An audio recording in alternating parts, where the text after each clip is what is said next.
मेरे दोस्तों, आज मैं आपको कंपाउंड इंटरेस्ट की एक ऐसी टाइप पढ़ा रहा हूं जहां सवालों में होगा क्या कि आपको कहेगा सेकंड ईयर का कंपाउंड इंटरेस्ट दे रखा है, थर्ड ईयर का कंपाउंड इंटरेस्ट दे रखा है, या थर्ड ईयर का कहेगा और फोर्थ ईयर का कहेगा। और फिर आपसे रेट पूछ सकता है, फिर आपसे प्रिंसिपल पूछ सकता है, फिर आपसे अमाउंट पूछ सकता है। तो आज मेरे प्यारे बच्चों इस टाइप के सारे सवालों का डिस्कशन करेंगे। देखिए मेरे भाई, एसएससी एमटीएस 2024 का सवाल बढ़िया सवाल है, ध्यान से देखना क्या करा। मैं यहां से आपसे एक दो चीजें बताना चाह रहा हूं। मतलब सवाल वही है जैसा आता है, लेकिन इसमें थोड़ी सी एक नई चीज है जो आप सीख लेंगे तो आगे के लिए कामयाब रहेंगे। देखिए यार मेरे भाई, मान लेते हैं रेट है एग्जाम्पल के तौर पे समझाने के लिए 10%। और मैं कह रहा हूँ 3 साल का आप चार्ट बना के बताइए ट्री मेथड से। तो आप कहेंगे देखिए ट्री मेथड से जब बनाते हैं तो इसकी फ्रैक्शन लेते हैं और इसकी फ्रैक्शन 1/10 आई और 10 की पावर 3 लेते हैं, यानी प्रिंसिपल लेते हैं हम 1000। फिर हम ऐसे बनाते थे एक, क्योंकि इसी से पास्कल रूल बना है, 2 और ये 3। ये चीजें इसी से बनी। अब हम पहले साल पे 10% लगाते थे तो 100 बना, फिर यही 100 यहां लिखते थे, 100 यही यहां लिखते थे। यही पास्कल रूल होता है कि 100 को 3 से गुना करना। फिर हम इस 100 का 10% निकालते थे, वो 10 आया। फिर इसी 10 को 2 बार यहां लिखते थे, ये सबको पता है। फिर हम इस 10 का 10% निकालते थे, वो आता था मेरे बच्चे 1। आपने कहा हाँ यार बिल्कुल ठीक बात है, इसमें कोई आपत्ति नहीं है। अब अगर ध्यान से देखोगे तो मैं अगर आपसे कहूं कि यार सेकंड ईयर का कंपाउंड इंटरेस्ट बताओ क्या हुआ, तो आप कहेंगे सेकंड ईयर का कंपाउंड इंटरेस्ट हुआ 110। और मैं कहूं थर्ड ईयर का कंपाउंड इंटरेस्ट क्या होगा, तो आप कहोगे 100, 10, 10, 121। लेकिन मैं इस 121 को अगर डिफाइन करूं कि 110 जमा 11 है, तो कोई दिक्कत तो नहीं है। आप कहें ऐसा क्यों कह रहे हैं? ऐसा कहने के पीछे का जो रीजन है वो ये है कि देखो यार, जो यहां इंटरेस्ट होता है ना, सेम वही इंटरेस्ट थर्ड ईयर में भी रहता है। वही सेम इंटरेस्ट मेरे भाई थर्ड ईयर में भी रहता है। ऐसा नहीं कि थर्ड ईयर में नहीं रहेगा, सेम इंटरेस्ट रहता है। बस थर्ड ईयर में ना जो डिफरेंस बचता है सेकंड ईयर वाला हटाने के बाद, ये 10 और 11 बचा। ये 10 और 11 जो है कुछ और नहीं, ये बेसिकली इस पे 10% इंटरेस्ट होता है ना। जैसे यहां 110 था, यहां पे भी। तो ये जो 110 था ना, या ये वाला 110 था, इस 110 का 10% निकालोगे तो 11 ही बनेगा। तो सर आप कहना क्या चाह रहे हो? तो मैं कहना ये चाह रहा हूं कि जब भी किसी सवाल में, मान लीजिए कोई सवाल है और कोई सवाल में आपको कहे कि जी सेकंड ईयर का जो इंटरेस्ट है, सेकंड ईयर का जो कंपाउंड इंटरेस्ट है वो दे रखा है ए, और थर्ड ईयर का जो कंपाउंड इंटरेस्ट है वो दे रखा है बी। तो अब आपसे बहुत सारी चीजें पूछ सकता है, रेट ऑफ इंटरेस्ट पूछ सकता है, प्रिंसिपल पूछ सकता है, कुछ भी चीजें पूछ सकता है। तो यहां से एक फंडा समझ, तो हमें यह समझना होगा कि जो थर्ड ईयर का कंपाउंड इंटरेस्ट बी है ना, ये बेसिकली बी दो चीजों से मिलकर बना होगा। एक तो ए से बना होगा, और जमा में इस ए पे R% की रेट से जो ब्याज बना होगा वो, यानी इस ए पे R% की रेट से जो ब्याज बना होगा वो होगा। तो भैया ए इंटू R/100। जैसे अगर यहां देखें तो भाई 110 तो था ही थर्ड ईयर में, और इस 110 का 10% भी यहां इसमें जुड़ा है। ये थर्ड ईयर का कंपाउंड इंटरेस्ट होता है। तो हमेशा के लिए ध्यान रखना कि सेकंड ईयर का कंपाउंड इंटरेस्ट ए है तो थर्ड ईयर का कंपाउंड इंटरेस्ट ये वाला होगा। आपने कहा हाँ सर बिल्कुल ठीक है। अगर इसी चीज को थोड़ा और अच्छे से डिफाइन कर दूं तो यहां से इसको जोड़ते वक्त ए कॉमन ले लेंगे। आपने कहा बिल्कुल, तो यह आ जाएगा 1 + R/100। बिल्कुल ठीक है जी। तो बहुत सारी जगह पे आप ये फार्मूला भी डिफाइन कर सकते हैं कि अगर सेकेंड ईयर का कंपाउंड इंटरेस्ट ए था, तो थर्ड ईयर का जो कंपाउंड इंटरेस्ट होगा ना, थर्ड ईयर का कंपाउंड इंटरेस्ट जो होगा वो हमेशा ही सेकेंड ईयर CI इंटू में 1 + R/100 हो जाता है।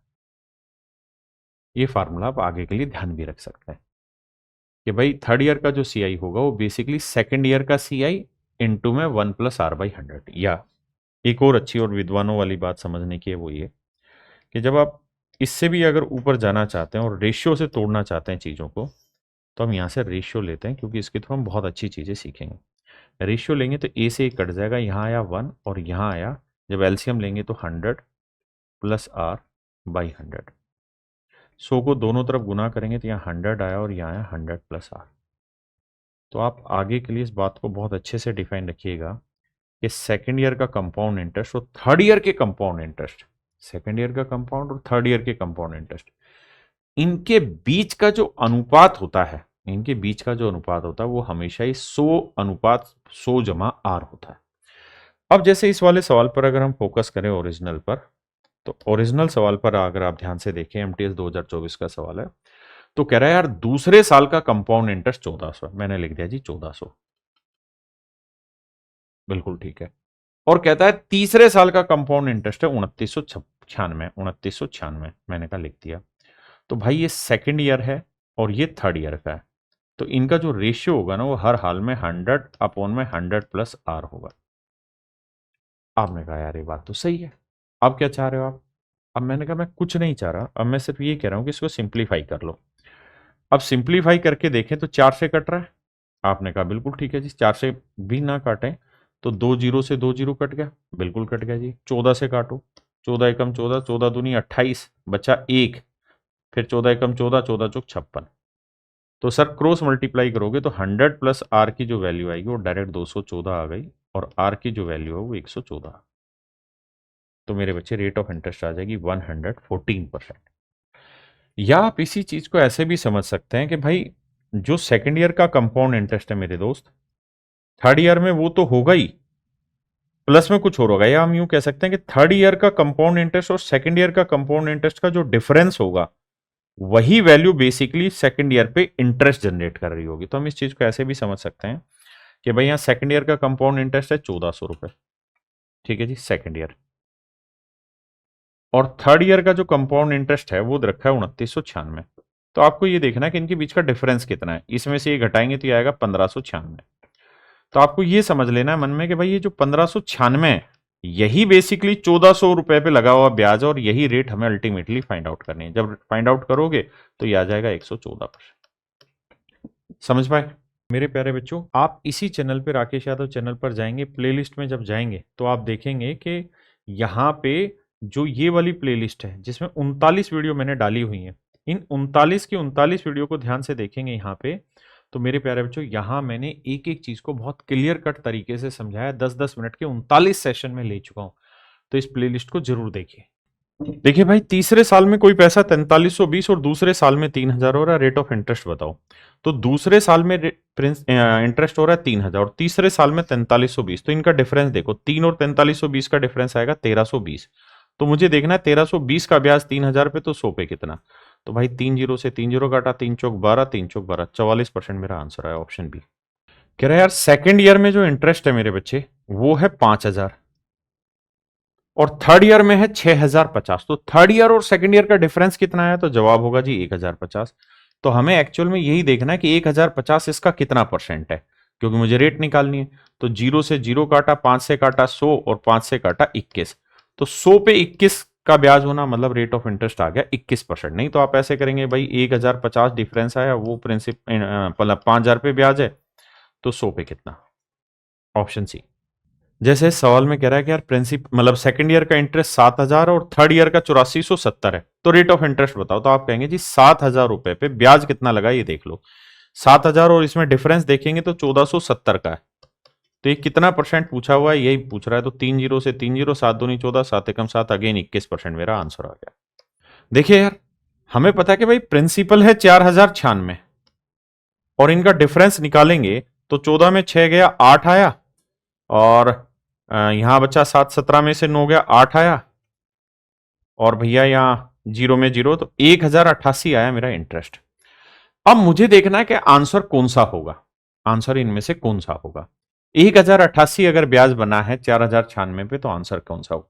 गौर से देखोगे तो सारे के सारे ऑप्शन सेम दिखाई दे रहे हैं, डेसिमल के बाद वाले। तो कैलकुलेशन कैसे आसान की जाए, मैं थोड़ी देर के लिए ना 25% ले लेता हूं। अब मेरे बच्चे मुझे ये पता करना कि 4096 पे 1088 जो बना वो ब्याज कितना, क्या रेट बनी। तो सबसे बेटर तरीका है कि जो कैंसिल हो सकता है और निपटाओ पहले। जैसे 8 से भाग दो, 8 5 40, 8 एकम 8, 8 दूनी 16, 8 से भाग दें 8 एकम 8, 2 बचा, 8 तिया 24, 8 छिंग 48। अरे वाह। अब फिर 8 से जा रहा है तो 8 छिंग 48 और 8 चौक 32, और यहां देखोगे तो मेरे भाई ये 8 एकम 8, 8 7 56, 64 पे 17 आ गया। अब चीजें बहुत आसान है और अब यहां से चीजें पकड़ी जा सकती हैं। अब देखिए कैलकुलेशन बहुत आसान है, मेरे बच्चे आप क्या सीख सकते हैं यहां से? 2-3 चीजें सीखेंगे। पहली चीज, अगर मैं आंसर 25% ले लूं तो 25% होता है 1/4, तो ये आंसर आ जाएगा 16। आपने कहा ठीक है, 16 आ गया। अब ये वैल्यू आई 25% की। अगर मैं आपसे कहूं कि यार मुझे 26% की वैल्यू निकाल के बताइए क्या होगी, तो आप कहेंगे 26% में 1% और जोड़ना पड़ेगा आपको। तो 64 का 1% कितना होगा जी? 0.64। 26% की वैल्यू आ जाएगी 0.64। तो आंसर आया 16.64। अभी भी मेरा 17 नहीं बना। अगर अभी भी 17 नहीं बना है तो इसका मतलब केवल 26% से बात नहीं बनेगी, मुझे 27% भी निकालना पड़ेगा। तो एक बार 6 4 और जोड़ूंगा, लेकिन जैसे ही 6 4 जोड़ूंगा तो ये 17 से बड़ा बन जाएगा। इसका मतलब हर हाल में आंसर 26 से बड़ा है लेकिन 27 से छोटा है, नहीं, ऑप्शन बी। देखिए मेरे भाई, सवाल बहुत बढ़िया है। सवाल ने ये कहा कि यार 3300 रुपए ब्याज हो जाता है सेकेंड ईयर में। सेकेंड ईयर में जो कंपाउंड इंटरेस्ट है मेरे बच्चे वो है 3300 रुपए। और कहता है थर्ड ईयर में जो कंपाउंड इंटरेस्ट हो जाता है वो होता है 3630 रुपए, 3630। अब देखना दोस्त, मैं कहना क्या चाह रहा हूं आपको कि हम डायरेक्ट करें कैसे, कि भाई थर्ड ईयर का जो कंपाउंड इंटरेस्ट है वो 3630 है, 3630 है। लेकिन सवाल ने ये कह दिया कि भाई मैं थर्ड ईयर पूरा ले ही नहीं रहा।